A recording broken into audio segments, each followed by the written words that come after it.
I would like to request you all to take your seats and please keep yourself in silent mood.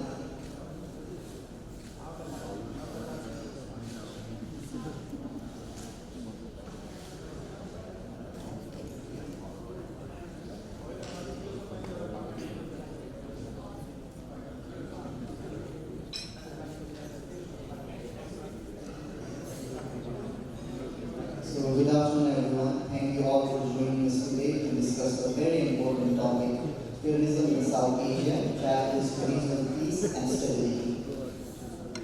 Firstly, I would like to invite our director, Sumitra Karti, to deliver the welcome remarks. Sumitra Karti is the director at NICE. She served as the program coordinator and research associate from July 2017 to April 2024. Her research focuses on issues related to gender, non-traditional security issues, and geopolitics of China and South Asia. She is pursuing her MPhil PhD in International Relations from the Central Department of International Relations and Diplomacy to Yuan University. She has co-edited the book Human Rights and Human Security in South Asia, published by Edward Publishers in New Delhi. Ma'am, I would like to invite you to the podium to make your remarks.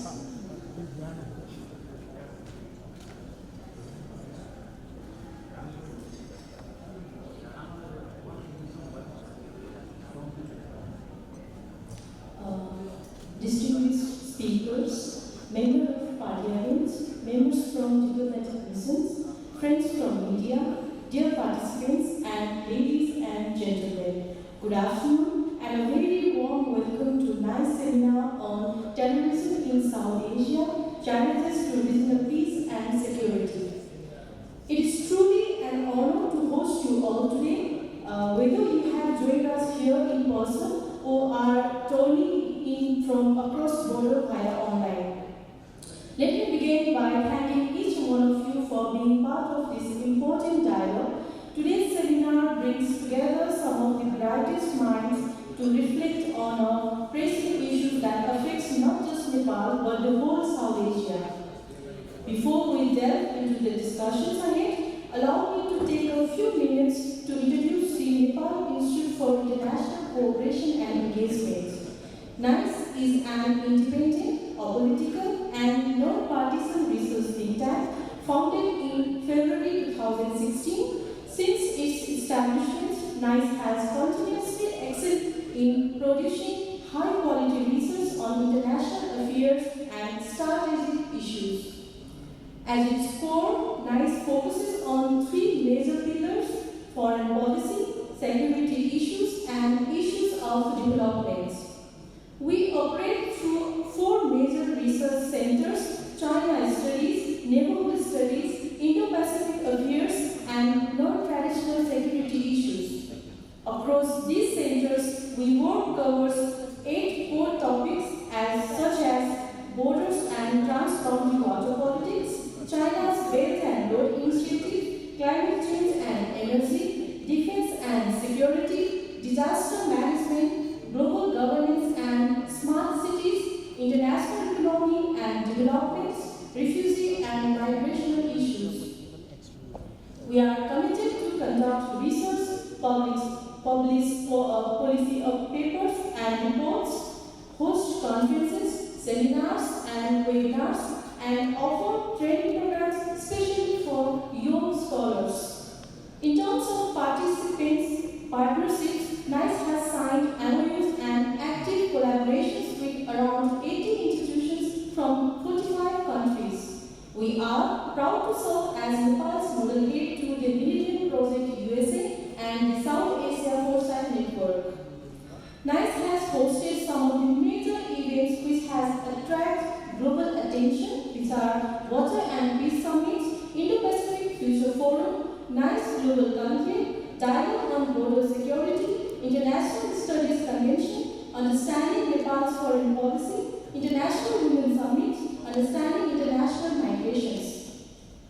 We are hosting today's seminar on terrorism in South Asia, challenges to regional peace and security, as the region has been so affected by cross-border terrorism, posing several threats to national stability, development, and regional cooperation. Past incidents such as the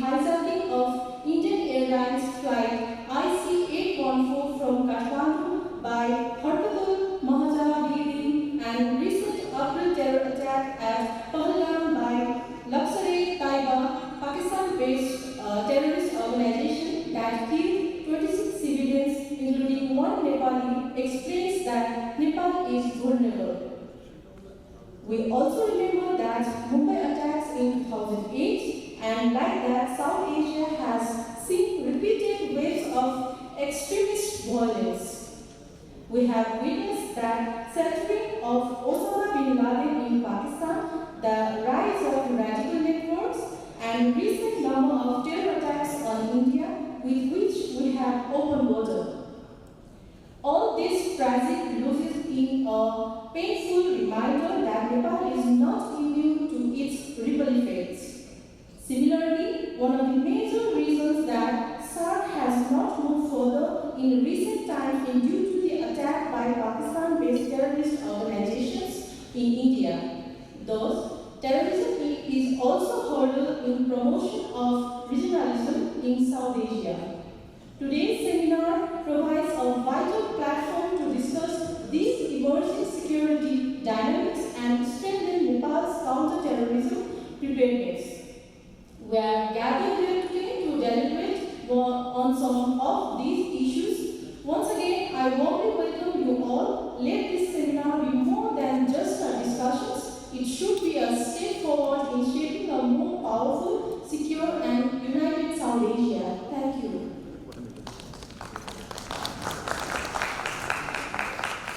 Thank you, ma'am. Before we move on, I would like to request all our speakers to sit at the front row. And so that we can see this, so all our speakers, please be seated in the front row. Now to set the stage for the discussions moving forward, I would like to request our research director, Dr. Pramod Jaiswal, to give his opening remarks. Dr. Pramod Jaiswal is the research director at NICE. He is a visiting fellow at Sandia National Laboratories, USA, senior fellow at Institute of Peace and Conflict Studies, India, non-resident fellow at India Studies Center, Ubon Ratchathani University, Thailand, and senior research fellow at the Institute for National and International Security, Belgrade. He is also an alumnus of the Near East South Asia Center, National Defense University, Washington, D.C. So I would like to request you to come to the podium.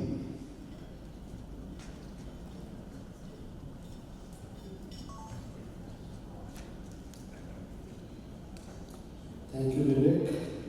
Good afternoon, and namaste to all the distinguished personalities present here, and IIC, nice to meet you all.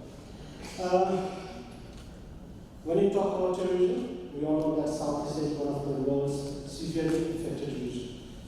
There are multiple factors behind it, such as poverty, weak governance, historical conflict, but the role of state-sponsored terrorism, particularly by Pakistan, stand out a critical manner. In next 10 minutes, what I'm going to do is to examine the complex dynamics, focus on how Pakistan used terrorism as an instrument of foreign policy, particularly against India, and create regional instability with tangible consequences for neighboring states, including Nepal. First, Pakistan has used terrorism as a tool to foreign policy and security strategy. We all know that Pakistan's establishment, particularly its powerful military and interstate agency, which is ISI, has a long documented history of fostering, training, arming, and deploying jihadist terrorism. These strategies are often termed asymmetric warfare or proxy war that originated in the Afghanistan conflict of the late 1980s, but found its primary focus in Kashmir following the partition.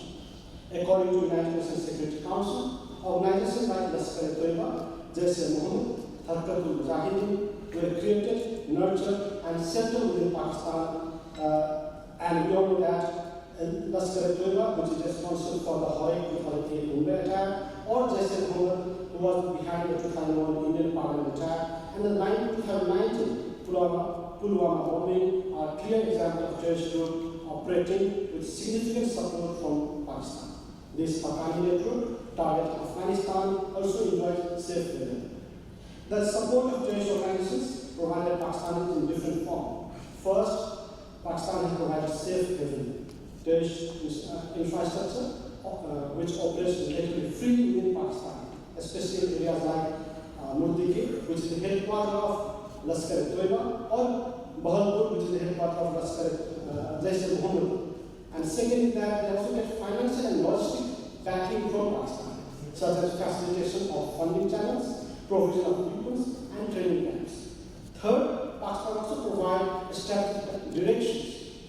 For example, if you look at evidence, suggests that ISI involved in planning major attacks and guiding strategic objectives, primarily to destabilize India and maintain pressure on Kashmir. Fourth, Pakistan has also supported international recognition.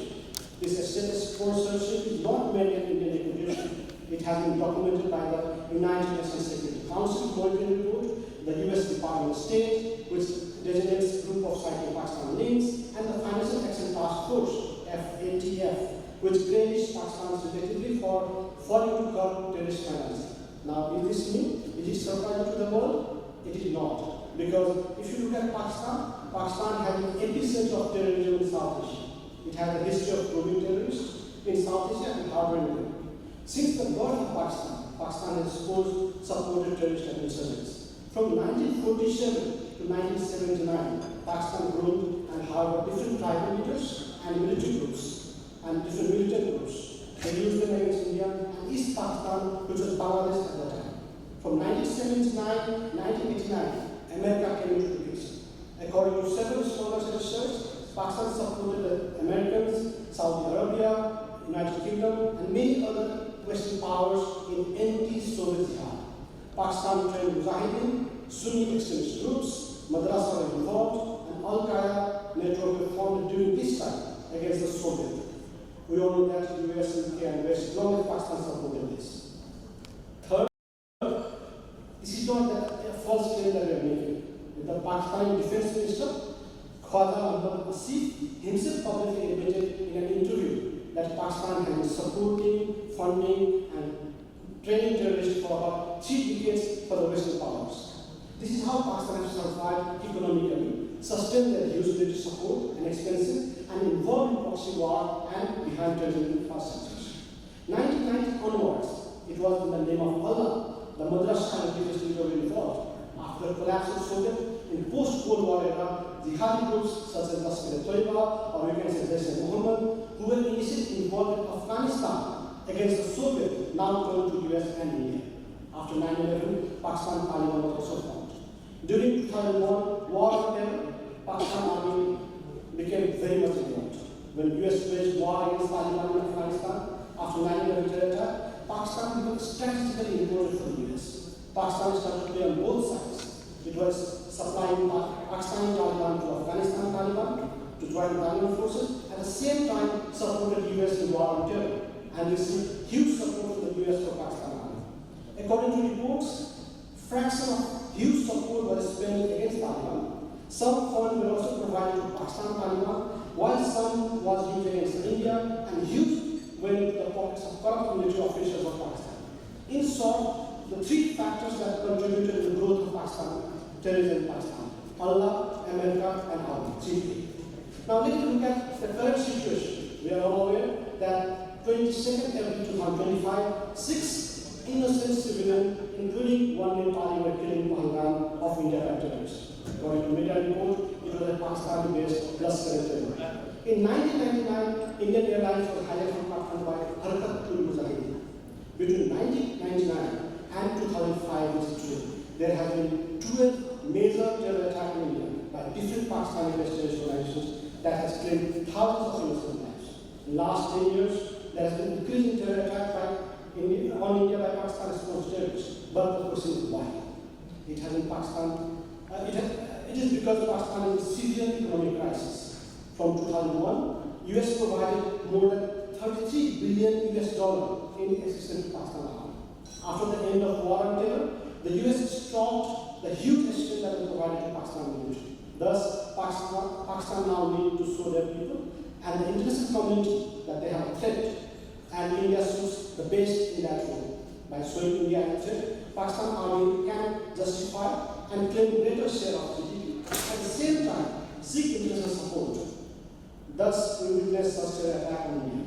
That is why you can hear Chief of Army Staff of Pakistan Army, Asim Mulek, making remarks on two-nation theory about Hindus and Muslims almost after 80 years.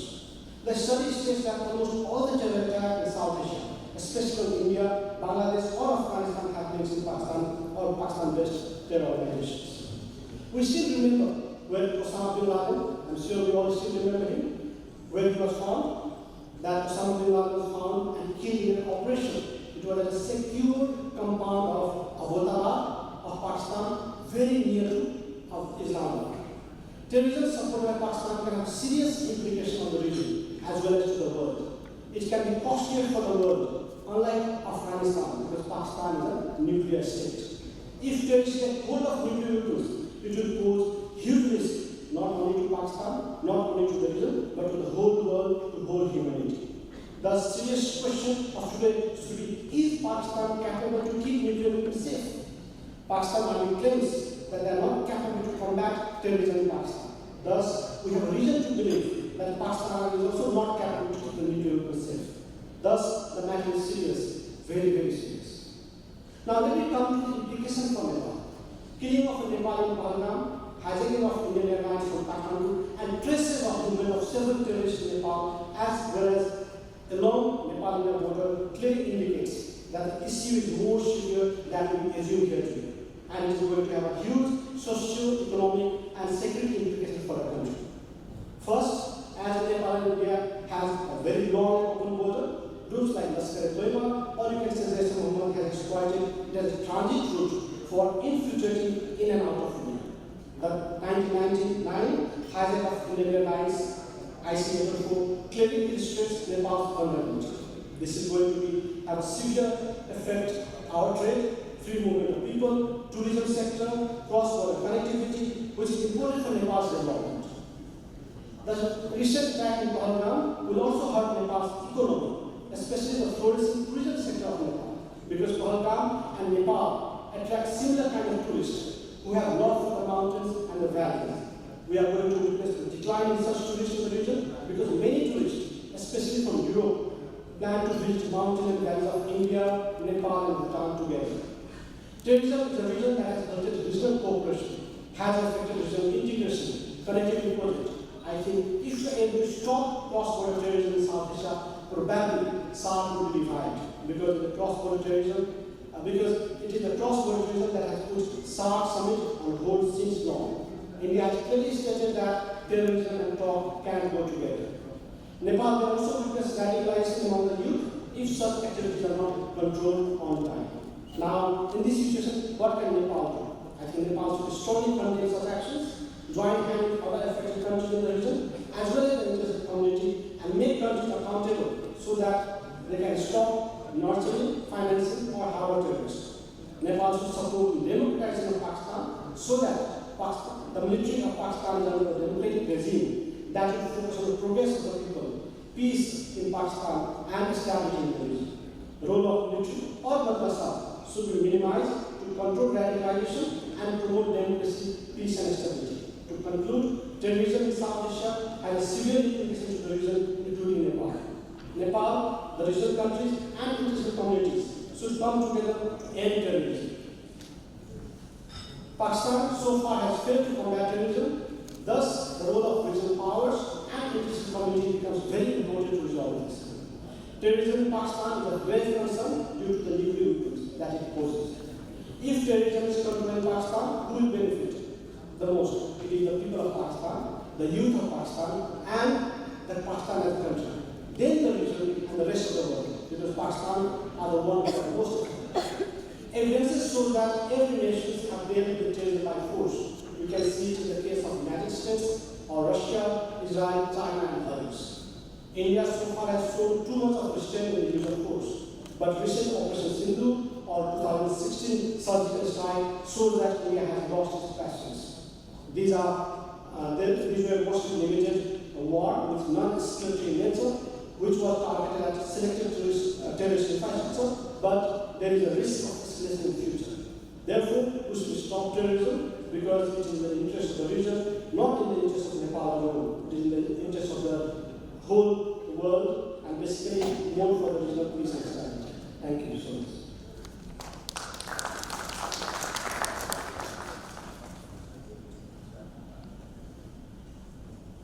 Thank you, sir. We now have our distinguished speakers now. So But before we begin, I was reading this quote the other day: time and tide waits for no one. So keeping that in mind, we have equipped our timekeepers today with bells. Since all the speakers have been given 10 minutes of time, the timekeepers will give a warning ring in 8 minutes. The ring that we hear after that will be the 10 minutes mark signaling the end of time. Could you please give it a ring so that we know? Yeah, perfect, thank you. And since this is an academic discussion, we have not followed any protocol, hierarchy, or specific order. To set the stage for the remarks, I would like to shoot some pertinent questions which the speakers may address during the remarks. Number one, how do you look at the recent terrorist attack in Tehran carried out by terrorists across the border, which claimed the lives of 26 innocent civilians, including one Nepali citizen? What was the response of the government of Nepal following the terror attack in your view? Was the response timely and adequate? Given the open border between Nepal and India, how can both countries enhance bilateral cooperation to counter terrorism and prevent cross-border infiltration, radicalization, and cross-border attack by Pakistan terrorist organizations? What implications might such terrorist attacks have on Nepal? Honorable Cecil Khanal has sent his details. It's stuck in traffic. I think he'll be here soon. So I would like to invite Honorable Chanda Chaudhary. Chanda Chaudhary is the leader of Nepali Congress and current member of Parliament. She has been involved in politics and social work for more than 20 years.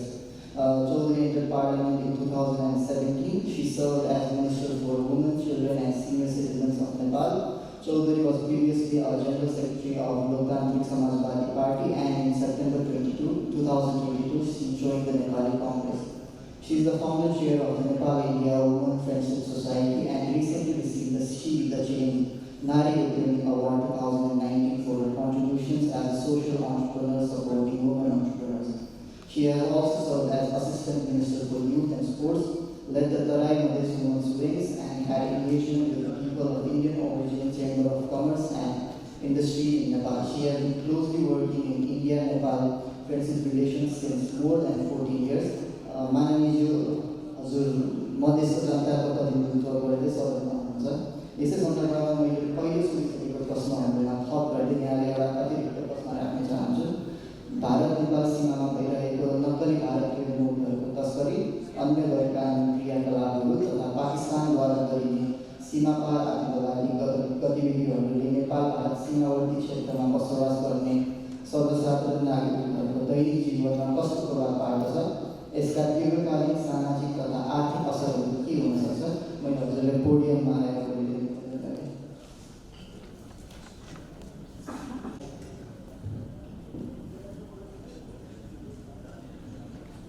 आजको इस कार्यक्रम का अध्यक्ष महोदय, मंच पर आसीन आदरणीय अग्रज नेतागण, यहाँ उपस्थित संपूर्ण महानुभाव, महिला तथा सज्जनवृन्द, मीडिया का साथीहरू र नेशनली इन्टरनेशनली सम्पूर्ण सङ्घ संस्था, विभिन्न सङ्घ संस्थाबाट पाल्नुभएका र विभिन्न राजनीतिज्ञ व्यक्तित्वहरूमा मेरो हार्दिक नमस्कार र जय नेपालका अभिवादन गर्न चाहन्छु।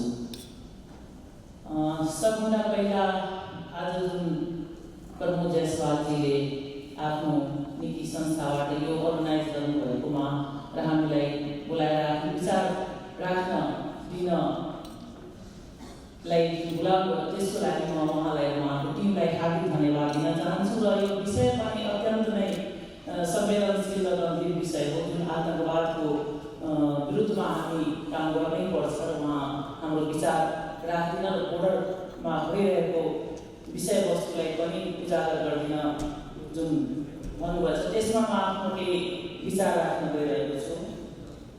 दक्षिण एसियामा आतङ्कवाद, क्षेत्रीय शान्ति र सुरक्षाका चुनौती विकसित हुँदै गएको आतङ्कवादको परिदृश्य र नेपालको प्रभाव।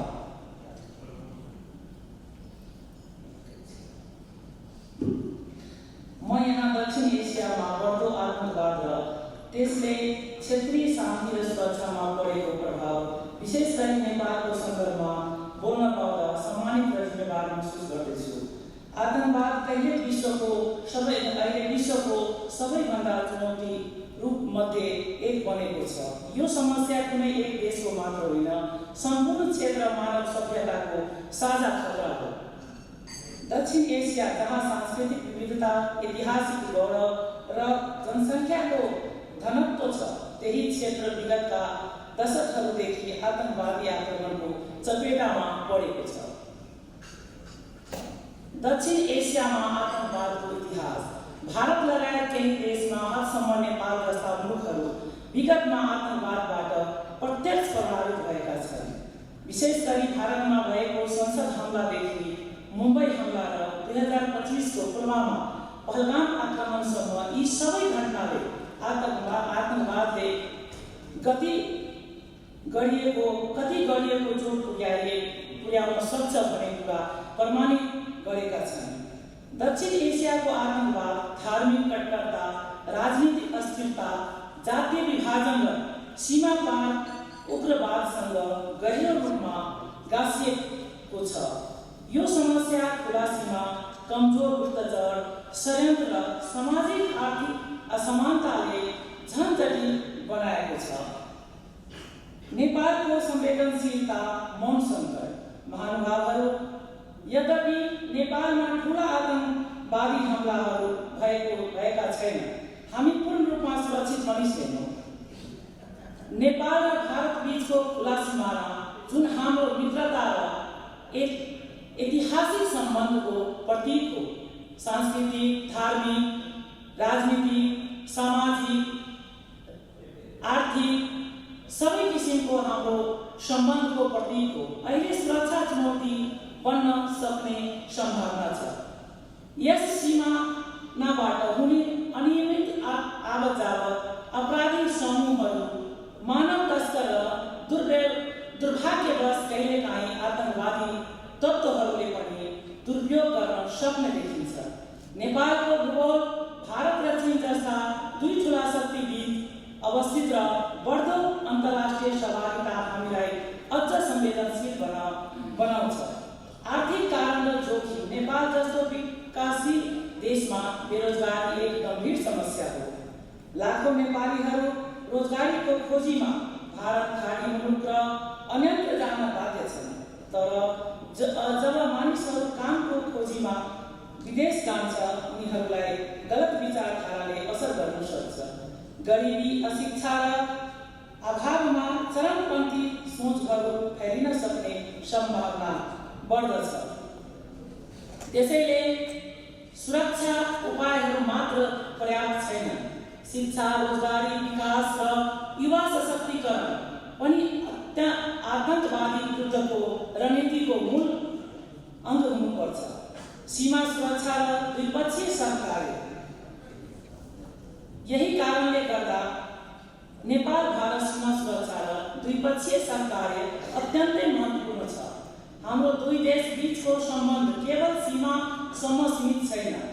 यो संस्कार, भाषा, व्यापार र जनताको आत्मीयतासँग जोडिएको छ।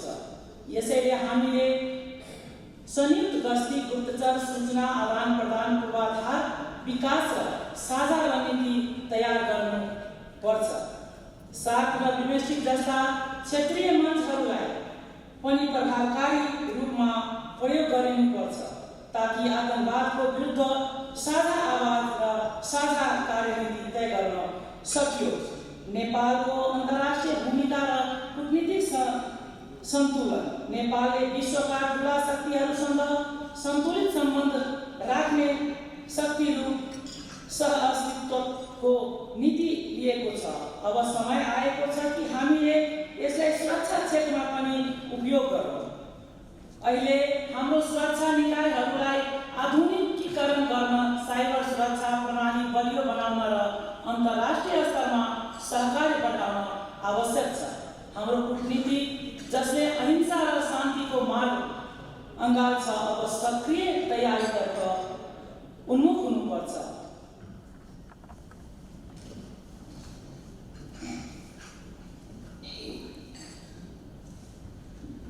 नेपालको उत्तरदायित्व संयमको विषयमा म एउटा कुरा राख्न चाहन्छु।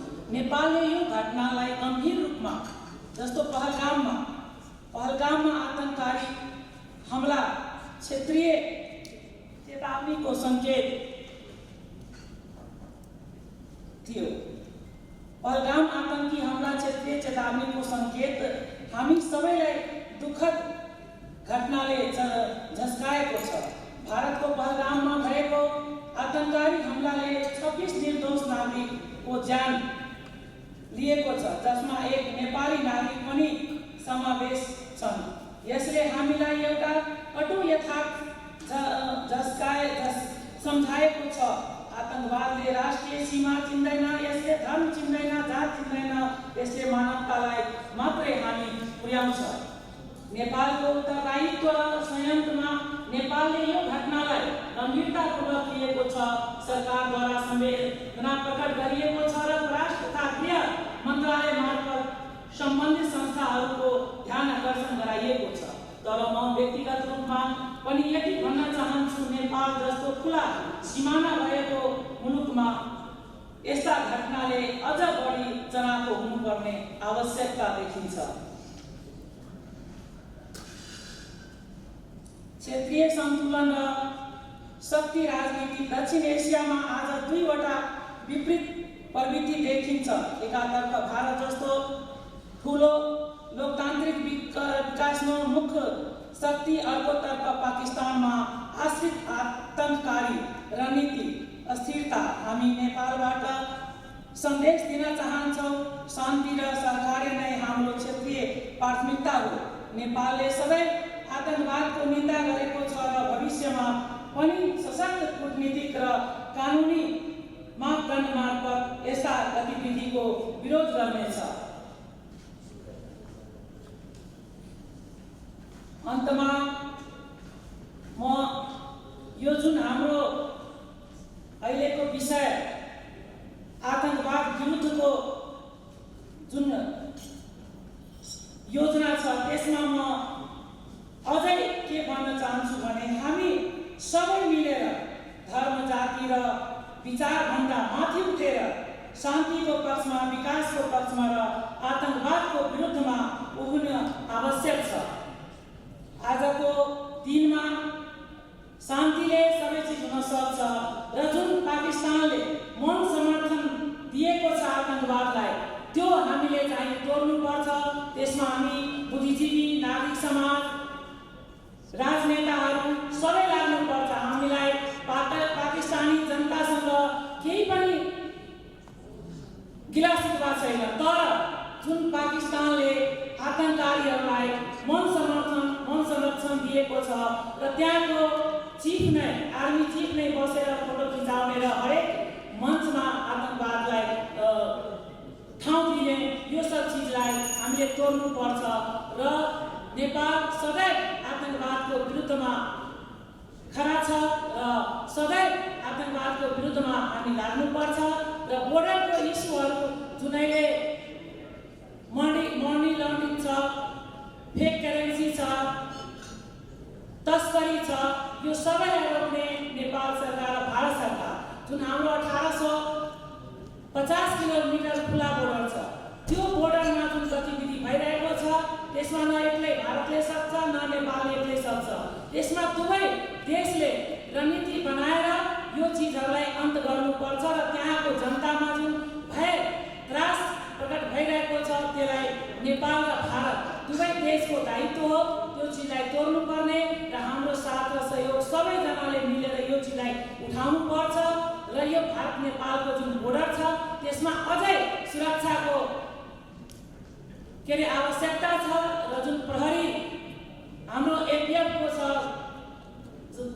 या जनपदको, उहाँहरूलाई पनि सशक्त बनाउनु पर्छ। अझै पहिलाको र अहिलेको फरक भइरहेछ, सो त्यो कारणले उहाँहरूलाई पनि सशक्त बनाउने, उहाँहरूलाई पनि के आवश्यकता छ त्यो पर्याप्त मात्रामा दिनुपर्नेछ सरकारले। अब अहिले एपिएफको भाइहरू, सशस्त्रको जवानहरू खुला बोर्डरमा पानी हेरेर आउँदैछ, पानीमा घाममा बस्ने अवस्था छ। सो सबै सरकारले यो चिजहरूलाई हेरेर हाम्रो जुन जवानहरू छ उनीहरूको पनि सुरक्षाको ध्यान राख्दै, तस्करहरूले अस्ति भर्खरै जनकपुरमा नि झगडा गर्यो, अस्ति भर्खर जुन बोर्डरको भाइले भन्नुभयो विवेकले 47 लाख रुपियाँ करेन्सी 3 दिन अगाडि मधुवापुरमा, त्यहाँनिर जुन हाम्रो माइतीको बोर्डर छ त्यहाँनिर बसबाट उडालेर 47 लाख रुपियाँ एसएसबीको जवानले मधुवापुर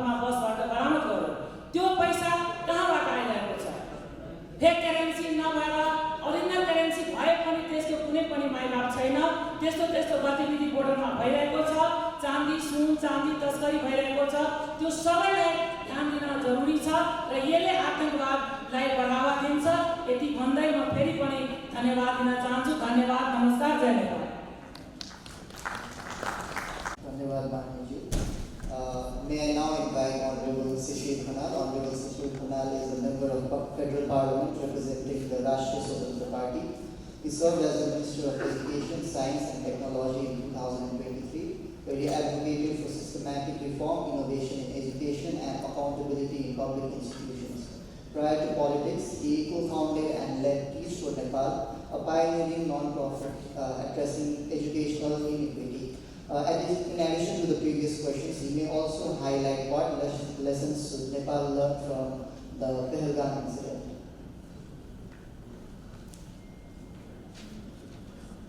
Thank you, Vivek.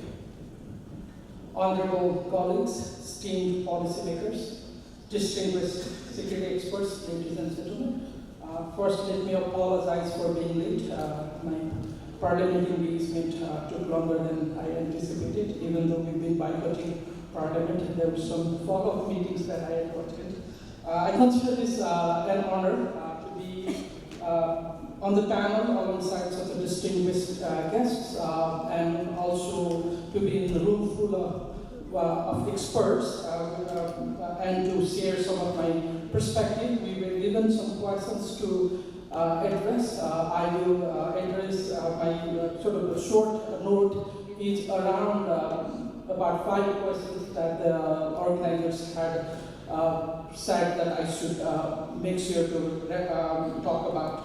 So it is with profound sense of urgency and shared responsibility that I address here today on a matter of paramount importance, the persistence and evolving threat of terrorism in South Asia. The recent tragic events in Pahalgam, Jammu and Kashmir serve as a stark and painful reminder that this challenge knows no boundary, sparing no nationality.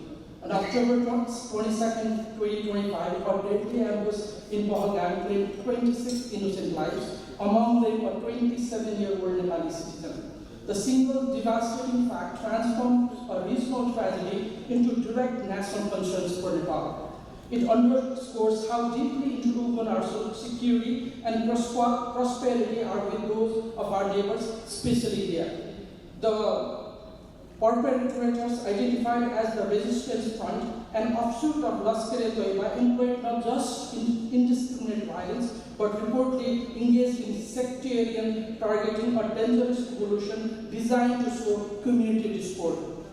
India's immediate and forceful response, including military actions and diplomatic expulsion, has established a new threshold in regional counterterrorism. While we understand the imperative for robust action, this escalation also brings increased volatility to our neighborhood.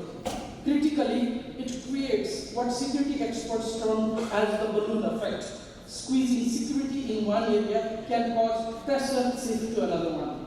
For Nepal, with our long open border, this means a heightened vulnerability. Our nation risks becoming an unwitting transit or staging point for terrorist elements seeking alternative, less secure routes. This is no longer a theoretical concern. It is a clear and present danger to our national security. Ladies and gentlemen, Nepal's response to the Pahalgam attack was swift and unequivocal. Our Prime Minister and Foreign Minister immediately condemned the, I quote, barbaric terrorist attack in the strongest terms, extending heartfelt condolences to the victims and their families. We affirmed Nepal's unwavering stance that we stand firmly with all nations in the fight against terrorism, and crucially that Nepal shall never allow its sword to be used by any dangerous force against any neighboring country. In parallel, our security agencies, including the armed police force, intensified border patrols, and we engaged in round-the-clock joint patrols with India's Sashastra Seema Bal. This demonstrated our principled commitment and our readiness to act. However, condemnation and immediate response, while vital, are not enough.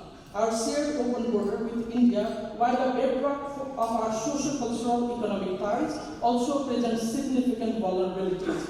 It has historically been exploited for trafficking, smuggling, and as a transit point for illicit activities. Reports of foreign elements leveraging religious institutions in our Tarai region for subversive activities highlight that the threat extends beyond physical infiltration to ideological penetration and to potential radicalization. Therefore, the imperative for enhanced bilateral cooperation with India is undeniable. We must move beyond existing mechanisms and deepen our collaboration. This means strengthening border management and surveillance, investing in modern surveillance technology, increasing well-equipped checkpoints, and ensuring they cannot be circumvented. Second, deepening intelligence sharing and joint operations, establishing a unified real-time intelligence hub, ensuring consistent and regular meeting between our border security forces, and conducting more frequent and complex joint counterterrorism operations. Third, countering cross-border infiltration and radicalization, proactively monitoring potential foreign funding for religious institutions, developing joint strategies to counter radicalization, and promoting inclusive development in vulnerable communities. Fourth, addressing terror financing and transnational crimes, strengthening cooperation of anti-money laundering and countering financing of terrorism, and curbing illicit transactions and smuggling. We must also acknowledge our internal constraints, resource limitation, and information and critically injurious impact of corruption, which criminal networks can exploit. And this is an issue that we've been raising in Parliament as for the last 45 days, Rashtriya Swatantra Party has been asking government to seriously investigate the issues of what we call human trafficking in the name of visa. There has been reports of foreign nationals who have been blacklisted even by India, has used our borders, our airports to transit our Bengal. And this should be a very, very serious concern, not just for Nepal, this is not just as a corruption issue, we see this as a national security threat, and we are asking government to take this as a very, very serious concern. However, we have seen for the last 45 days, government has not listened to our demand in Parliament, and we continue our protest in the Parliament. Addressing this systemic weakness requires significant political will and a fundamental overhaul of our security protocols. Distinguished guests, the implication of regional terrorism for Nepal extends far beyond immediate security concerns. Our vulnerability as a transit point directly impacts our economic stability, particularly our vital tourism sector. Attacks on soft targets like tourists creates widespread fear, deter investment, and threaten livelihoods. Furthermore, the exploitation of racial hatred and religious intolerance by extremist narratives pose a profound threat to Nepal's own multicultural and multi-religious social fabrics. Countering terrorism, therefore, is not solely a security issue, it is a development and social inclusion challenge. We must integrate poverty reduction, job creation, and education as core components of our counter-terrorism and counter-radicalization efforts. The lessons from Pahalgam are clear. We must shift from being reactive posture to proactive and preventive one. This demands a whole of society approach that integrates socio-economic development, education, and community resilience. We must strengthen our domestic capabilities through an integrated intelligence hub, enhanced border security, capacity building of our forces, and dedicated anti-corruption drive. Our legal frameworks must be robust and consistently enforced. On diplomatic front, Nepal should continue to uphold its principled stance on unequivocally condemning terrorism while carefully navigating regional dynamics to avoid being drawn into bilateral rivalries. We must strengthen regional engagement and advocate for an early conclusion of comprehensive convention against international terrorism within UN framework. Consistent and robust bilateral security dialogues with India are essential for sustained collaboration. In closing, terrorism is a global problem that recognizes no boundaries and cannot be fought effectively by any single country alone. The Pahalgam attack serves as a stark reminder to this truth. Nepal remains steadfast in its commitment to the global fight against terrorism. The security of Nepal and India, entire South Asia region fundamentally depends on building resilient institutions, fostering deep community trust, and ensuring that our region remains a peaceful and prosperous space free from pervasive elements of terrorism. Thank you.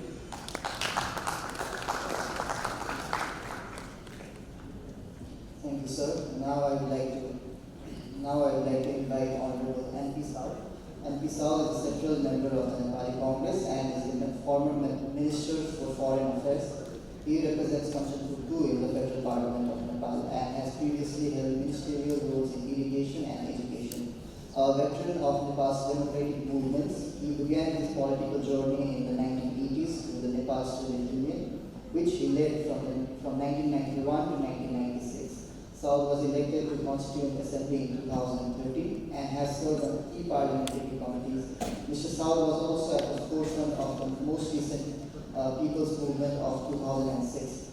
Mr. Saul, please make your remarks in 10 minutes, and you may also highlight an additional question. What mechanisms currently exist between Nepal and India to address cross-border terrorism? In your assessment, are these mechanisms adequate, and how can they be strengthened to ensure more effective coordination and security along the open road? I'd like to invite you to the podium.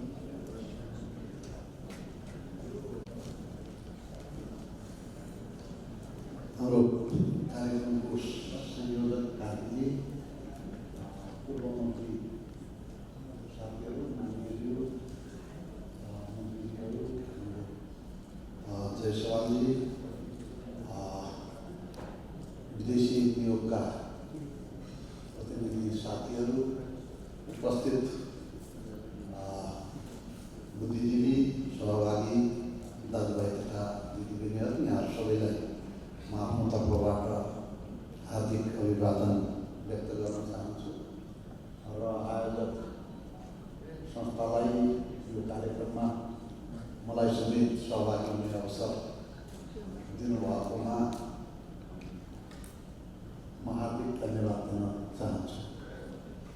मैले पनि लेखेरै पनि ल्याएको थिएँ, तर मलाई चाहिँ अब सबै हामी नेपाली नै छौँ, अब लेखेकै के बोल्ने मौखिकै पनि ठिकै होला भनेर मैले चाहिँ यही रूपमा आफूलाई प्रस्तुत गर्न चाहे। तपाईँहरूलाई असुविधा हुने छैन भन्ने मैले महसुस गरेको छु। वास्तवमा चाहिँ यो साउथ एसियामा चाहिँ आतङ्कवादका के कस्ता चुनौतीहरू छन् भन्ने एउटा उपयुक्त शीर्षक राख्नुभएको छ र यो सान्दर्भिक छ। 2033 सालमा बिपी कोइरालाले भारतबाट नेपाल फर्केर उहाँ क्रान्तिका लागि भारतमा निर्वासनमा हुनुहुन्थ्यो। नेपाल फर्केपछि उहाँले यो साउथ एसिया अब अस्थिरताको नयाँ केन्द्र बन्छ। त्यो नयाँ केन्द्र बन्दाखेरि नेपालले आफ्नो अस्तित्वलाई कसरी जोगाउने, त्यसको लागि राष्ट्रिय एकता चाहिन्छ, एउटा स्पष्ट दृष्टिकोण चाहिन्छ भनेर राष्ट्रिय मेलमिलापको नीति ल्याएर नेपालमा आउनु भएको थियो। हालांकि उहाँको ज्यानमा त्यो बेला जोखिम थियो, त्यसको बावजुद पनि त्यसको सामना गर्ने गरेर चाहिँ उहाँ नेपाल आउनु भएको थियो। त्यसपछि साउथ एसियामा हामीले सरस्वती धेरै घटनाक्रमहरू हेऱ्यौँ। नेपाल आफै पनि त्यसलाई आतङ्कवाद भनेर त्यो बेला चाहिँ हामीले भन्यौँ। अहिले भन्दाखेरि चाहिँ साथीहरूलाई चाहिँ हामी द्वन्द्वको प्रक्रियाबाट गुज्रेको हामीलाई चाहिँ अनुभव छ। श्रीलङ्कामा त राष्ट्रपति प्रधानमन्त्री आतङ्कवादको शिकार भएको अनुभव छ।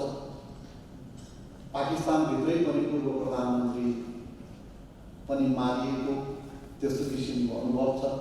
भारतभित्र पनि कुनै कुनै रूपमा इन्दिरा गान्धीदेखि लिएर आतङ्कवादले चाहिँ ज्यान लिएको छ। त्यस कारण यो दक्षिण एसियाभित्र जुन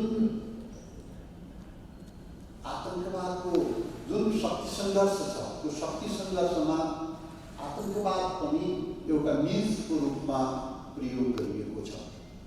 र यसरी यो साउथ एसियामा त्यो एउटा साधनको रूपमा आतङ्कवाद प्रयोग हुँदाखेरि हाम्रो जियोग्राफिकल लोकेसनका कारणले नेपाल एउटा संवेदनशील ठाउँमा बसिरहेका छ। देशका संसारका दुई महत्त्वपूर्ण शक्ति राष्ट्रहरू उत्तरतिर चाइना छ, दक्षिणतिर भारत छ। त्यसको बिचमा बफर जोन भएर चाहिँ नेपाल बसिरहेका छ। चीनसँगको सम्बन्धको सन्दर्भमा चीनका संवेदनशील क्षेत्रहरूमध्ये टिबेट, सीमित संवेदनशील क्षेत्रमध्ये टिबेट पनि पर्छ। टिबेटसँग चाहिँ नेपालको बोर्डर जोडिएको छ। भारतसँग त हाम्रो बोर्डर सबभन्दा लामो जोडिएको मात्रै छैन कि खुला पनि छैन। अहिले कति नेपालीहरू हामी भारतमा जान्छौँ कामको सिलसिलामा भन्ने बारेमा अहिलेसम्म चाहिँ एकिन तथ्याङ्क आइसकेका छैन। मान्छेहरू कसैले 50 लाख, कसैले 60 लाख, कसैले 1 करोडसम्म पनि भन्ने छन्। यो अवस्थामा दक्षिण एसियामा अहिले जति पनि आतङ्कवादका झल्कानुहरू, ज्वालामुखीहरू ठाउँ ठाउँमा विस्फोट हुने गरेका छन्। त्यसका बारेमा हाम्रो नीति अत्यन्त स्पष्ट हुनुपर्ने आवश्यकता छ। संसारमा यो 20-25 वर्षमा आतङ्कवादलाई चाहिँ एउटा सानो समूहको कर्तृत्व या एउटा सानो समूहको काम भनेर मात्रै व्याख्या गर्ने अहिले गरिएको छ। 7/11मा ट्विन टावरमा, अमेरिकाको ट्विन टावरमा हानिसकेपछि अमेरिका आफैले चाहिँ अफगानिस्तानमा सैन्य आक्रमण नै गर्यो, युद्धै गरेर अमेरिकामा चाहिँ तालिबानदेखि लिएर अल-कायदासम्मलाई तहस नहस गर्छ।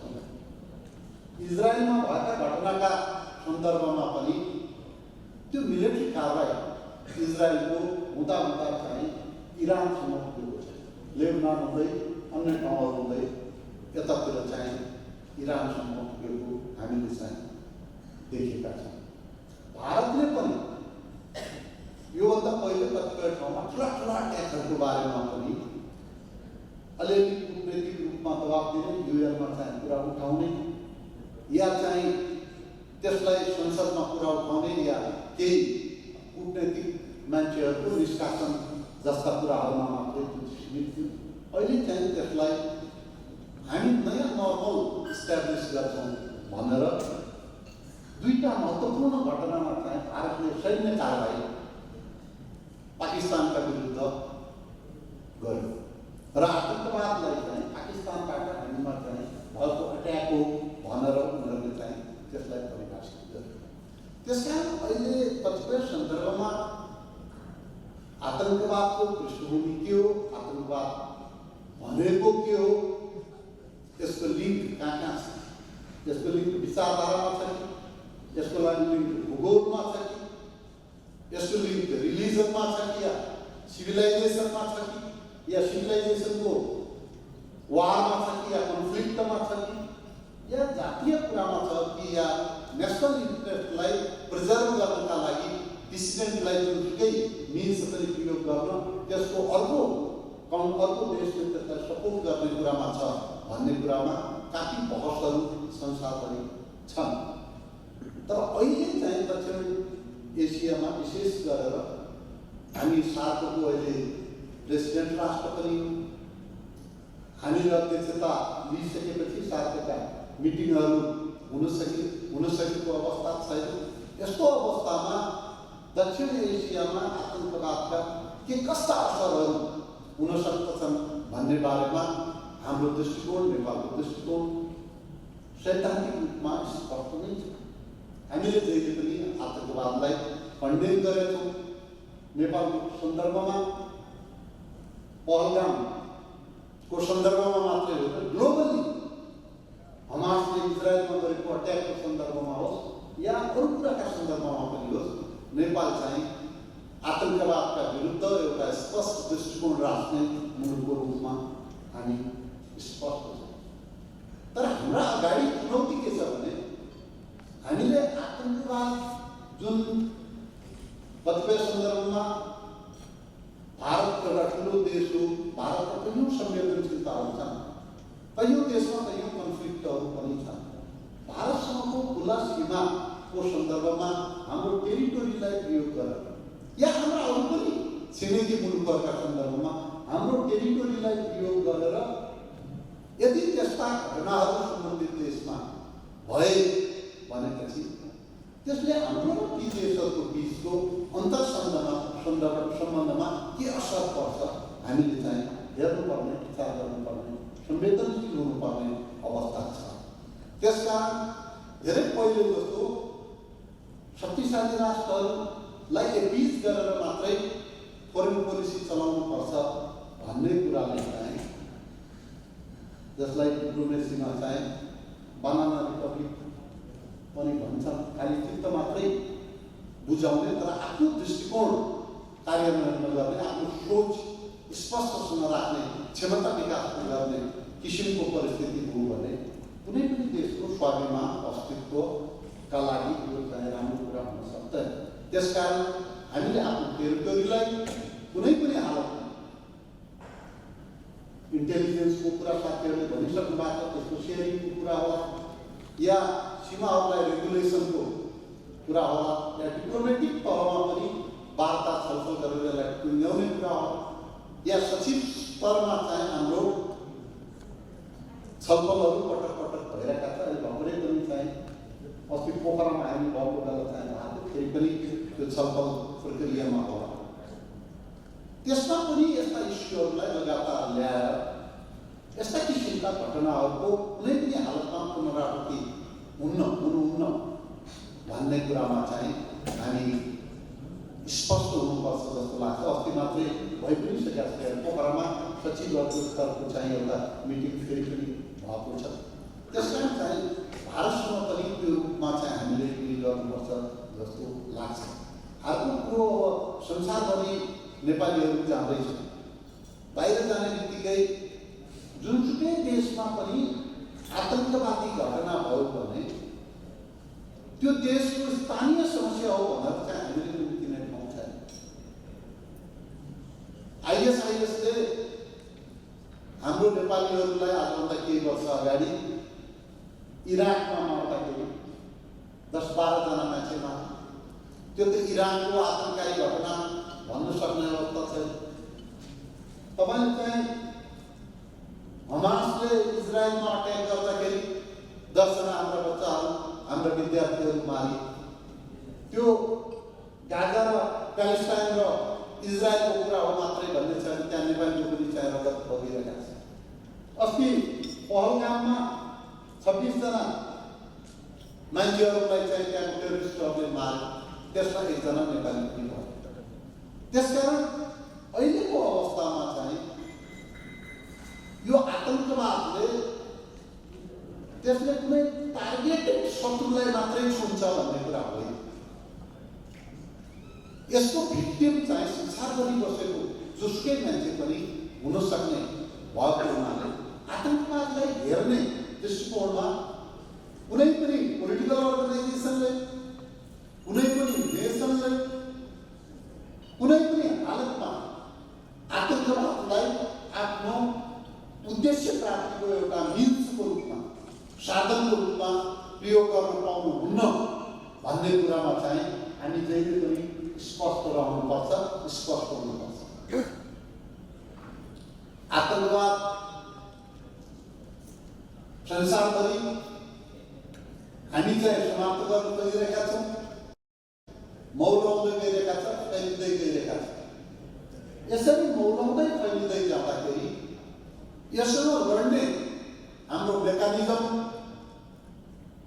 हाम्रा इन्टेलिजेन्सका एन्टी टेररिस्ट सेलहरू, पुलिस, सशस्त्र प्रहरी, ब्युरोक्रेसी या क्रस बोर्डर इन्फर्मेसनहरूको आदान प्रदान गर्ने कुराका बारेमा हामी जति सजग सचेत छौँ त्यतातिर चाहिँ हामीले गम्भीर रूपमा ध्यान पुर्याउनु पर्ने अवस्था छ। अर्को कुरा, आतङ्कवाद भन्ने बित्तिकै त्यो एउटा सोचको प्रेक्षेपण मात्रै हो। आतङ्कवाद भन्ने बित्तिकै उनीहरूलाई पैसा चाहिन्छ, पैसाको लागि उनीहरू चाहिँ लागु पदार्थको ओसार र व्यापारमा उनीहरू चाहिँ संलग्न। नक्कली नोटको पैसा चाहिन्छ, त्यसका लागि नक्कली नोटको व्यापारमा उनीहरू संलग्न हुन्छ। त्यसकारण त्यसका लागि ठाउँ सम्पूर्ण ठाउँहरू सबै देशहरू भनरेबल हुन सक्ने भएको हुनाले दक्षिण एसियामा पनि आतङ्कवाद कुनै पनि हालतमा त्यसलाई कुनै पनि राष्ट्रले प्रश्रय नदियोस् भन्ने बारेमा हामी सबै राष्ट्रहरूको एउटा कमन स्ट्यान्ड हुनुपर्ने आवश्यकता मैले चाहिँ देखेको छु। अब यसरी कमन स्ट्यान्ड गर्दाखेरि अहिले पनि भारत पाकिस्तानको बिचको सम्बन्ध चाहिँ नर्मल हुन सकेको छैन। हामीले 18 बाटो बोकेको सार्कको अध्यक्षता चाहिँ निरन्तर चाहिँ अभिराम बोकेर हिँडिरहेका छौँ, बैठक गर्न सकेका छैन। त्यसकारण अब आउँदा दिनहरूमा तर यसको अर्थ यो हो कि हामीले डिप्लोमेटिक किसिमले भारतसँग अन्य साथीका राष्ट्रहरूसँग सबैसँग चाहिँ सम्बन्धमा कहीँनिर तनाव छ भने पनि सार्क त्यसलाई भेन्टिलेट गर्ने, त्यसलाई नर्मलाइज गर्ने एउटा प्रभावकारी माध्यम हुन सक्दछ। त्यसकारण यो इन्स्टिट्युसनलाई पनि प्रयोग गर्दाखेरि चाहिँ यसको पनि बाध्यता छ है भन्ने कुरा हामीले चाहिँ भन्ने कुरामा चाहिँ कमी कमजोरी राखेका छैन। तर राष्ट्रका आफ्ना स्वार्थहरू हुन्छन्, आफ्ना दृष्टिकोणहरू हुन्छन् र सार्कका पनि आफ्ना घोषणापत्रहरू छन्, आफ्ना कार्यपद्धति छ, कार्यशैली छ। सर्वसम्मति बाहेक सार्कमा निर्णय हुन सक्दैन।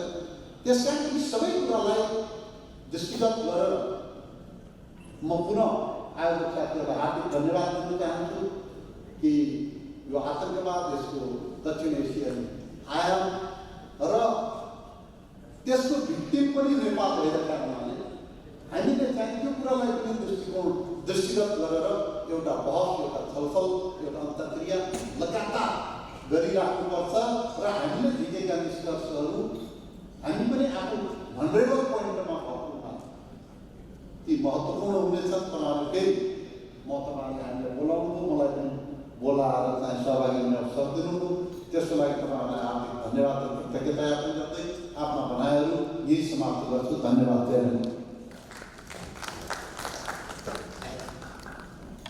धन्यवाद माननीयज्यू। Now I would like to invite Sunil Bahadur Thapa. Sunil Bahadur Thapa is a former Minister of Industry of Nepal. He has also served as the Minister of Petroleum, Commerce and Supplies of Nepal. He has been the Joint General Secretary of the Nepali Congress and the political advisor to the President of Nepal. Previously, he worked with UNHCR from 1988 to 2012, a career that spanned 22 years long and took him to disaster-prone countries for the protection and reparation of refugees. He also holds a Master's of Arts in Government with emphasis in public administration from the Claremont Graduate School in California.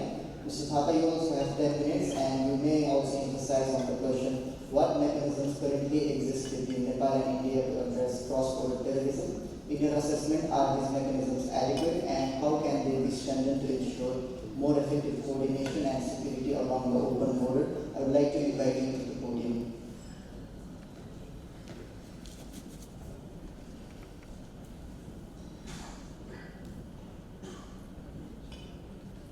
Director Sumitra Karki, Director Pramod Deshmukh, former Minister and Member of Parliament Mr. N. Kisal, former Minister Dr. Minendra Rizal, Parliamentarian Chanda Chaudhary and Sushil Ji, former Minister, parliamentarians, friends from various political parties, former ambassador, journalists, security expert, ladies and gentlemen.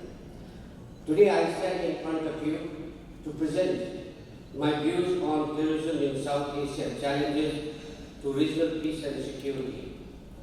I must say that this talk that I am going to present derives totally and personally from my own experience working with UNHCR in all the SAARC countries except Bhutan. So this is my personal views. It's got nothing to do with anybody, and I want whatever I say today from this program. Let me begin by saying that the world is once again going through an uncertainty and paradigm shift. A shift in terms of a new world order where multilateralism, terrorism, mistrust, conflict has taken toll in most of the continent, particularly in South and Middle East Asia, and changing its landscape. South Asia, home to over 1.9 billion people, remains a hotspot of terrorism, posing significant challenges to regional security and stability. It explored challenges to such as state sponsorship, prosperous border, ideological extremism, and weak governance. During a recent data and regional case study, the paper underscores the need for coordinated counter-terrorism efforts, economic development, and de-radicalization programs to foster long-term stability. South Asia faces persistent threat from terrorism. The region's complex historical, political, and socio-economic landscape has fostered an environment conducive to extreme activities. From the Taliban resurgence in Afghanistan to cross-border militancy in Kashmir, terrorism undermines governance, economic progress, and human security. The primary challenges to combating terrorism in South Asia for regional and international cooperation requires a robust committal strategies. Nepal could not remain isolated as well, while the world was facing extremism and terrorism. During late 70s, neighboring countries were facing separation, extremism, and terrorism, i.e. Sri Lanka, Pakistan, Maldives, Bangladesh, and Northeast State in India. While Nepal also did face terrorism and insurgency, from the Marxist-Leninist terrorism in Jhapa, Nepal, primarily refers to the violent activities associated with Jhapa rebellion from 1969 to 71. A peasant-led armed insurgency into a guerrilla war campaign. The Khampa movement in Nepal, also referred to as the Khampa insurgency, was a significant episode in Nepal's historical involving Tibetan resistance fighter known as Khampas, who operated from Nepalese terrorists against Chinese forces in Tibet during 1960s and early 70s. The Khampa movement in Nepal was a complex interplay of regional resistance, Cold War geopolitics. The movement resolution through 1974 disarming operation facilitated by Nepalese army action and Dalai Lama's appeal effectively ended the Khampa insurgency. The Maoist insurgency in Nepal was a complex conflict driven by systematic inequalities and political failures.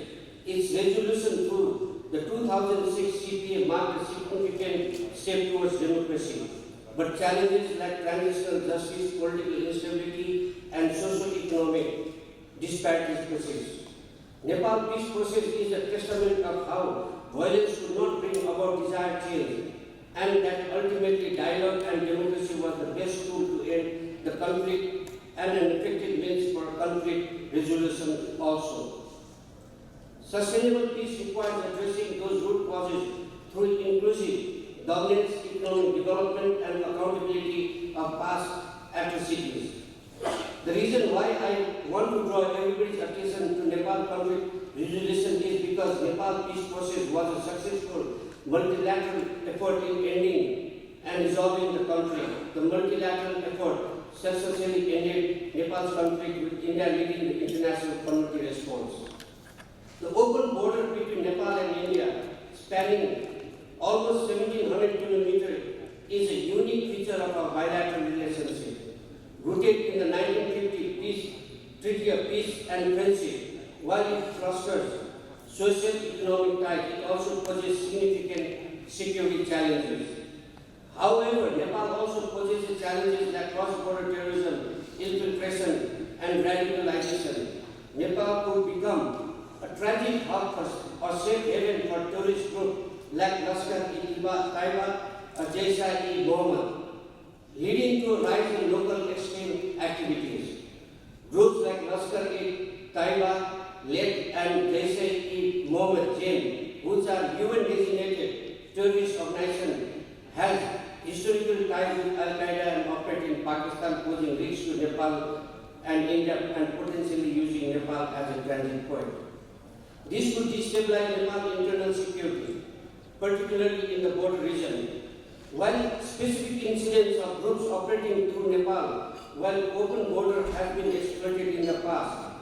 For example, the 2008 Mumbai attack, where terrorists reportedly used Nepal as a transit point, historical incident like 1999 Indian Airlines Flight 814 hijacking when Nepal was used as a transit point highlights the country's vulnerability to being exploited by terrorist groups. The existing mechanism provides a foundation, that is 1950 Treaty of Peace and Friendship, Extradition Treaty 1953 amended in 2019, Mutual Legal Assistance Treaty 2004-5, Joint Working Group on Border Management. This high-level mechanism involving officials from both countries addresses border security, including terrorism, smuggling, and infiltration. The current mechanisms are inadequate to fully counter the sophisticated threat of cross-border terrorism. Gaps in technology, real-time coordination, and Nepal's resource constraint limits effectiveness, especially given the open borders' unique challenges. Both countries, Nepal and India, should enhance bilateral cooperation to meet periodically to review and coordinate efforts to counter this threat through the following measures: strengthening border security and surveillance, advanced surveillance technology, intelligence sharing, and counter-terrorism coordination, extradition and legal cooperation, strengthening the Nepal-India extradition treaty to ensure swift extradition of terrorists and criminals. Fast-track extradition simplifies procedures under the extradition treaty to ensure rapid handover of terrorist suspects with clear timeline and bureaucratic delays. Bilateral counterterrorism agreement should be a draft of specific agreement targeting cross-border terrorism, with provision for joint investigation, evidence sharing, and mutual assistance. However, one of the biggest threats in today's Terrorism Act is also through the cybersecurity and financial tracking. These steps could ensure robust coordination and security while maintaining India-Nepal relationships' unique strength. India, I would also like to talk about regional situation because the topic also includes regional issues. India, a vast diverse nation in South Asia, faces a complex tourism landscape shaped by geopolitical position, internal socio-political dynamics, and regional rivalries. The country contends with multiple forms of terrorism, including Islamist extremism, separatist insurgencies, left-wing extremism, Maoist Naxalite, and cross-border militants, particularly from Pakistan-based group. Regional tension between India and Nepal remains a volatile issue, driven by the Kashmir dispute, acquisition and activities of groups like Late and Jem, the 2025 Pahalgam attack and subsequent military clash highlight the risk of escalation, including nuclear brinkmanship and technological warfare. Pakistan faces a persistent and evolving terrorism threat, driven by a complex mix of Islamist militants, separatist insurgency, and cross-border dynamics, particularly along its border with Afghanistan. The country's terrorism landscape is shaped by historical state policies, regional geopolitics, and socio-economic challenges. Similarly, Afghanistan instability spills over Pakistan, with groups like Tehrik-i-Taliban Pakistan (TTP) exploiting porous border. This tension hinders intelligence sharing and joint counter-terrorism operation. Sri Lanka has also experienced significant regional terrorism primarily through the activities of Janata Vimukti Party and the Liberation Tigers of Tamil Eelam. Two distinct groups with different ideological motivation and operational strategy that shaped the country's violent history in the 20th and the early 21st century. Interestingly, JVP is in power, now a mainstream political party led by President Anurag Kumar Dissanayake. The Maldives faces a complex terrorism landscape despite its image as a tourist paradise. Recent report and historical data highlights ongoing concern about radicalization, violent extremism, and the presence of terrorist operatives. particularly groups linked like Islamic State, ISIS, and Al-Qaeda. Below is a detailed overview of regional terrorism in the Maldives based on available information. Bangladesh has made progress in reducing terrorist incidents since 2016 with robust counter-terrorism operations and international support.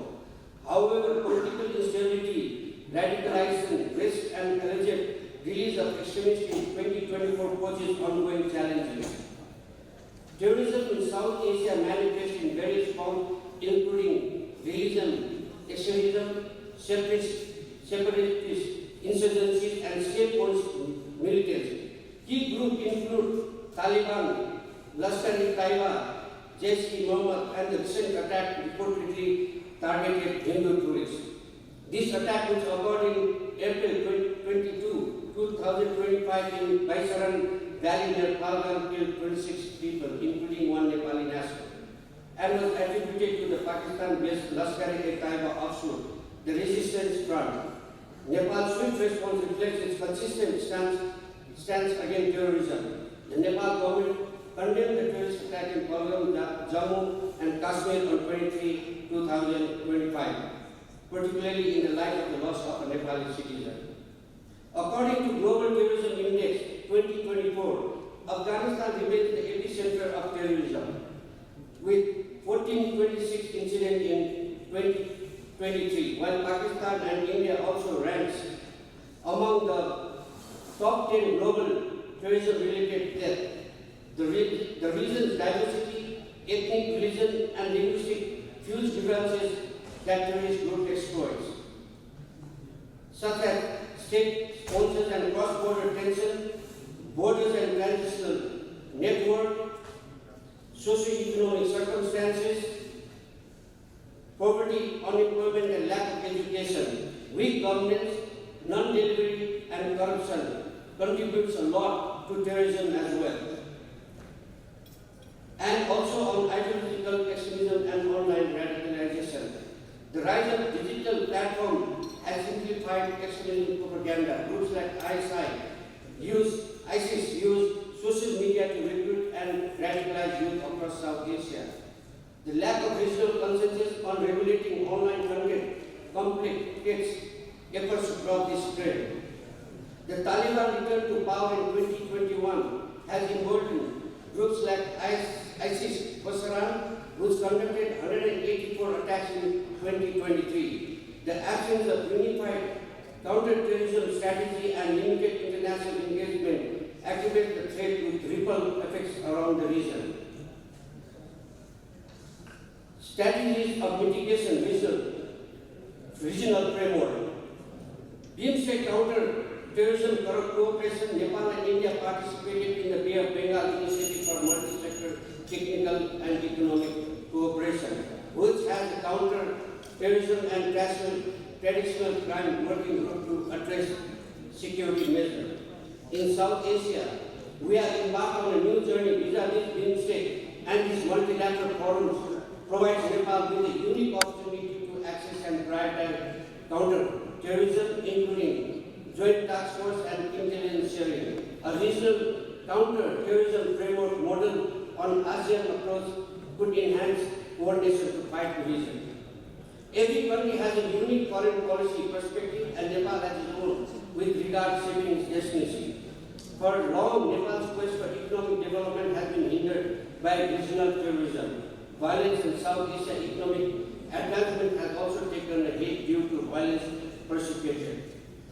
However, bilateral cooperation is not enough because terrorist activities take place across multiple jurisdictions and has no boundaries. Regional cooperation is therefore an absolute necessity. I strongly believe this time is ours and that of South Asia, and particularly from BIMSTEC.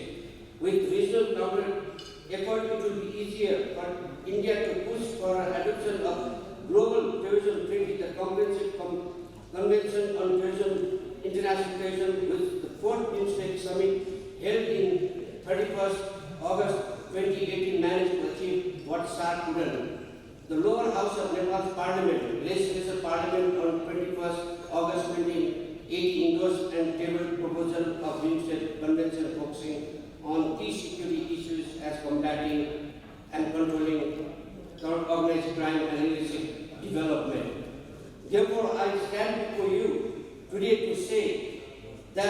we should all coordinate together, not only on South Asia, but as a regional approach.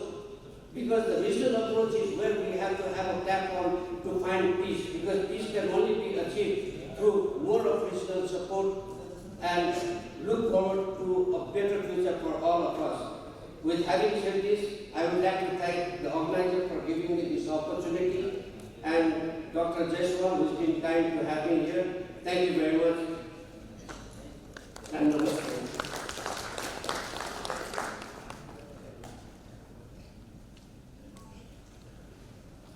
Thank you, sir. Next, Dr. Minendra Rizal is a senior leader of the Nepali Congress and a seasoned politician with a doctorate in business administration. A long-time advocate of democratic governance and human rights, he has served multiple terms as Member of Parliament and held key ministerial roles, including Minister of Defense and Minister of Information and Communications. He is a key architect of the inclusive electoral system in Nepal, known for his moderate and diplomatic leadership. Dr. Rizal is respected for promoting transparency, institutional reform, and developmental policy, blending academic insight with decades of political experience to shape Nepal's democratic future. Dr. Rizal, I would like to add one more question to you. Reflecting on your past experience as a defense minister, I want to ask you what are the different security mechanisms that exist between Nepal and India to deal with cross-border terrorism, and how can Nepal and India deal with cross-border terrorism? Thank you very much for the kind introduction. Director Ms. Karki, Assistant Director Dr. Jaiswal, fellow ministers Mr. Saud and Stapa, honorable members of Parliament, Chaudhary and Khana, Mr. Khana, eminent people from academia, former ambassadors. Please don't say former ambassadors, so I will speak. Say ambassadors, secretaries. In the case of generals, I would certainly say retired generals, they would like to hear that, right? And press, of course, otherwise they would not report me. Once again, thank you very much, Dr. Jaiswal, for the invitation. I do not have prepared remarks, but having heard the remarks so far, even if I had brought a prepared remark, that would have become redundant anyway. So what I'm going to do is I'm going to ask to reflect on 5 questions, and then there's one additional that I've been asked to reflect upon. Most of those 5 questions have been pretty much addressed. And then again, if you look at the panel, it's not only mostly male in the panel, but I mean, we're mostly Nepali guys on the panel. So my remarks by now are pretty much redundant in many ways, right? Let me just briefly go through the questions that you have posed for us, and then directly jump into the experience we have had in the past 20-25 years, I guess, and that's still relevant, 25 years, I guess, especially after 1999 Indian Airlines aircraft hijacking, the one that originated in Kathmandu and then hijacked to Kabul in Afghanistan. From there to until today, in the aftermath of Pahalgam attack, which is heinous, needs condemnation of everyone, and then has put geopolitics of our region, which is important in many ways, and especially also because that there are 2 nuclear powers in our region, and has put everyone's life on jeopardy in that sense. So in that light, in that context, I guess we are trying to reflect upon how this is going to, what implications there are for us in the future. In terms of, guess the first questions that is posed to us, I can clearly see that the implications are pretty serious because of a number of reasons. One, what we see is there is a strategic shift in the terrorism. Earlier incidents of terrorism, which we saw was organizations, basically the terrorist outfits, targeted on army institutions. This time it was basically civilians who were targeted. So that's something new. The other thing is India, the relationship between India and Pakistan has not been one of the exemplary ones. It has created further complications have arisen because of this incident that we all clearly know and was alluded to or directly mentioned, reflected upon by earlier panelists also. And for Nepal, I guess it's very important because we are situated between India and China. But even more importantly, our relationship with India is paramount significance. I mean, let's be very honest. I'm a patriot Nepali. In the best interest of Nepal, there is no other bilateral relationship. I know there are people from other embassies, but I have to say this, I have to be very honest. There can be no other bilateral relationship at the expense of Nepal-India relationship. Nepal-India relationship is of paramount significance. There are other relationships are also very important. Our relationship with China is important. Our relationship with Western democracies is important. Our relationship with countries in the region are important. Our relationship with Asian countries are important. Our relationship with the bilateral donors are very important. But at the same time, India is very special. And that we have to recognize. And then, I guess if a Nepali does not admit that, I guess we are basically trying to deny a reality that we should not deny in our best interest. The other question is that has our response been adequate and timely? It is quick, it's quite timely.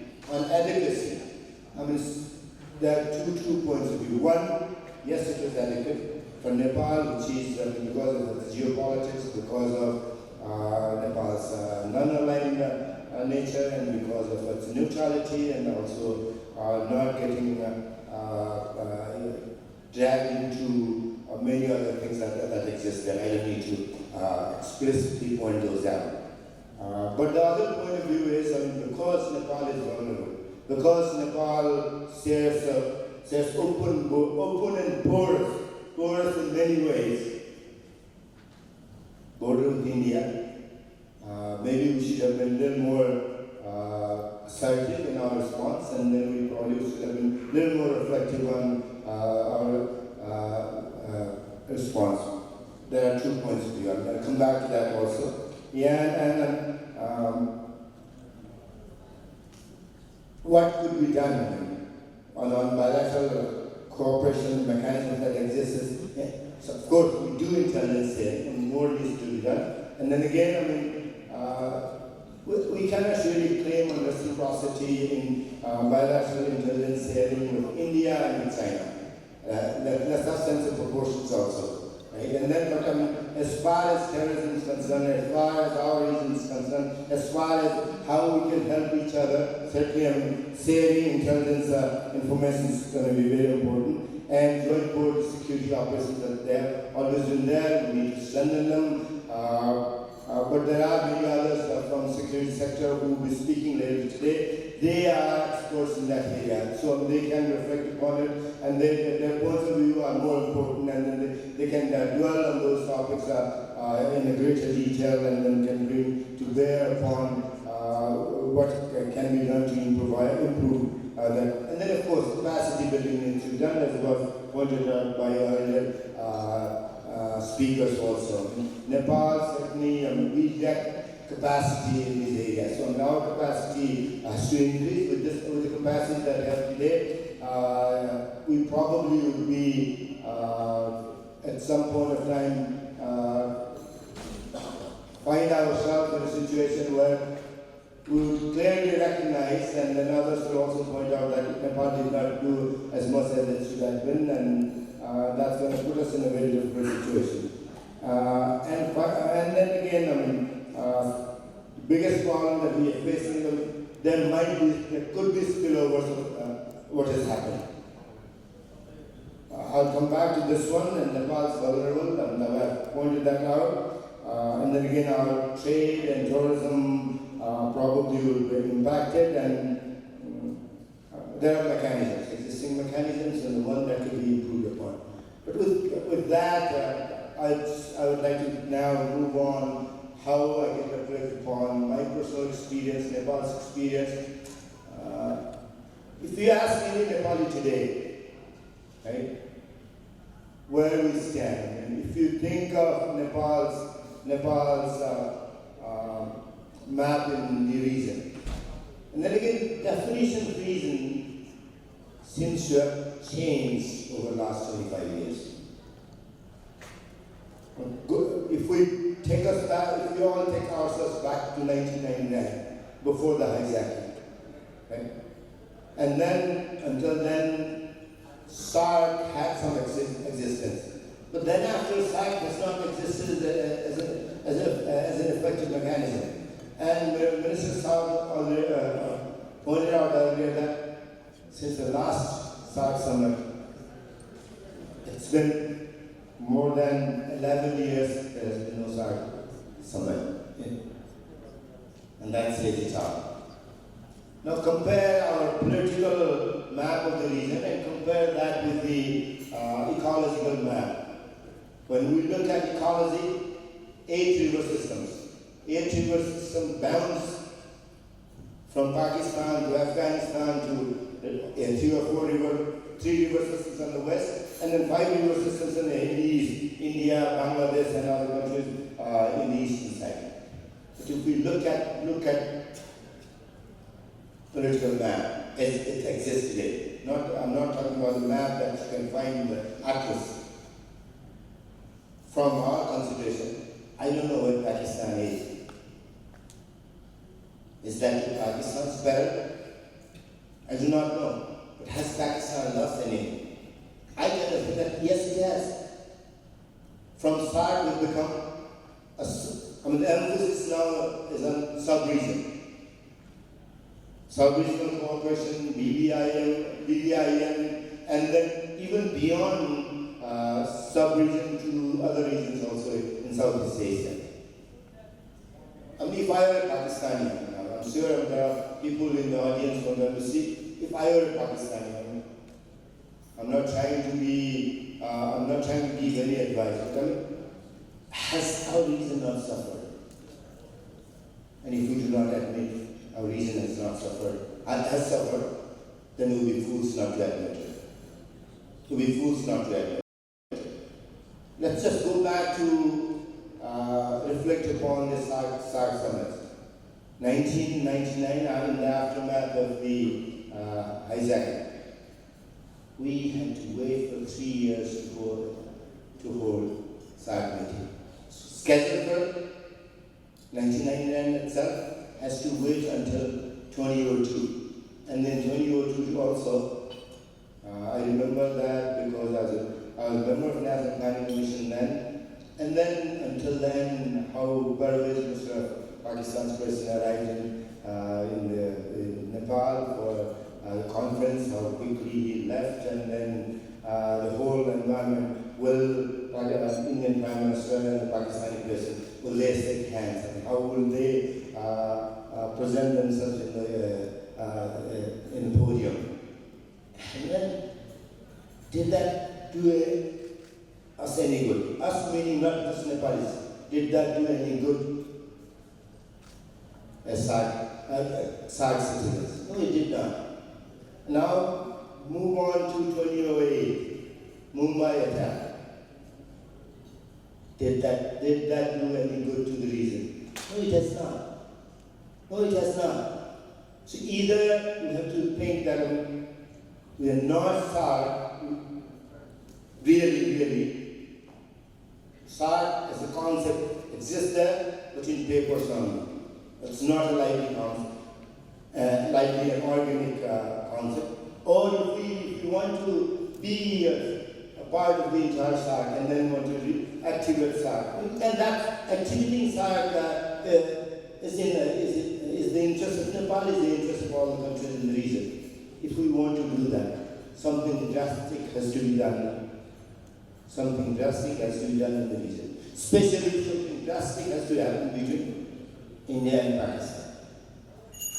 Instead of something positive happening, what did Pahalgam incident do? Created more fissures, created more rift, created more vulnerabilities, created more risk. And SARC summit we don't know whether it will be ever held. We're entirely in different political landscape today. And that's not going to help. If that does not change, if that stays as it is, if the tension between India and Pakistan stay where it is today, then Nepal has very limited role to play in the entire region. We have to safeguard our interests. I said at the beginning also, and I repeat that. We have to look for the best to safeguard the interests of Nepali people. To safeguard the interests of Nepali people, I mean, there are very few things that we can do, and that's going to change the relationship between two major countries, two nuclear powers in the region. I want that to change. If that does not change, we all have to adapt to the new situation that has existed for such a long time. And that, I guess, is what I'm looking at when I look at the region after, especially after Corona. And for a country like ours, remember if I go back to 2002 SARC summit, I know, my time's up, but I've probably taken about 2 or 3 minutes, probably skip the QA part and let other panelists respond to the questions that will be raised. 2002 was in the aftermath of 1999 hijacking and in the aftermath of 2001 9/11 attack. The whole world was unified. The whole democratic world was unified against terrorism. Nepal was witnessing. I cannot call that terrorism. Back then we used to. We were witnessing armed insurrection, right? But since then we have made peace. We have a new constitution. But just before we got our constitution adopted, second, after 2002, we did the last conference, SARC summit that we hosted was 2014. Just a few months before the adoption of the new constitution. And at that time also, I remember the tensions that were there. Because I was a minister back then also. And minister who was assigned to meet international leaders, and then CM from some were leaving from the retreat and some leaving from after coming back to the final event and going back. And I can remember what Mahendra Rajapaksa was saying, what Afghani president was trying to do, and then trying to get Indian Prime Minister and Pakistani Prime Minister to talk to each other at the sidelines and during the retreat. From there, have we improved? No, we have not. We have not. So I guess we are at a stage when we have to seriously think about, does the region that we call South Asia exist or not? If it exists, or its existence is in our best interest. There's limits to what Nepal can do, but we can tell our friends what do we see that happens in our region. The wish list is there, especially after Pahalgam. There are reasons to be a little less optimistic, but let's not lose hope. If we do, then what good are we? And what good are we as individuals, as citizens, as Nepali Congress, or as some of the important political parties of the country?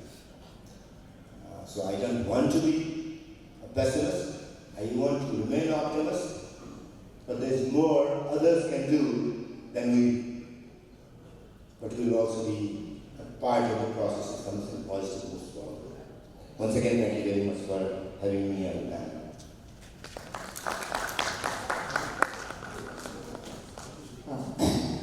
Thank you, Dr. Rizal. It's always a pleasure getting to hear you speak. And I want to thank all the distinguished speakers for providing us with their valuable insights. And I'm afraid I have to say that we cannot do the Q&A session because of time constraints. But before we end this, I would like to request our director, Sumitra Ma'am, to hand over small gestures of love to our distinguished speakers. So I think we help with the opening applause.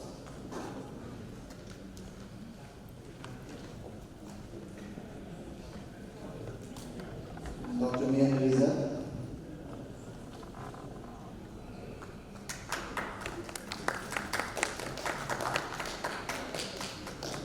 Sunil Balu Thapa.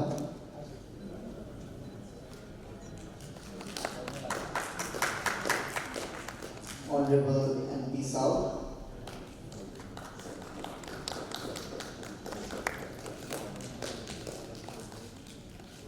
Honorable Chanda Chaudhary.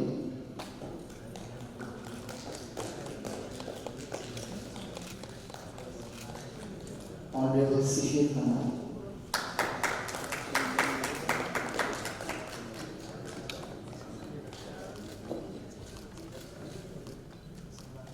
Thank you everyone. Now we are heading to the second session. I would like to request my team to help us with setting up the stage for the second session.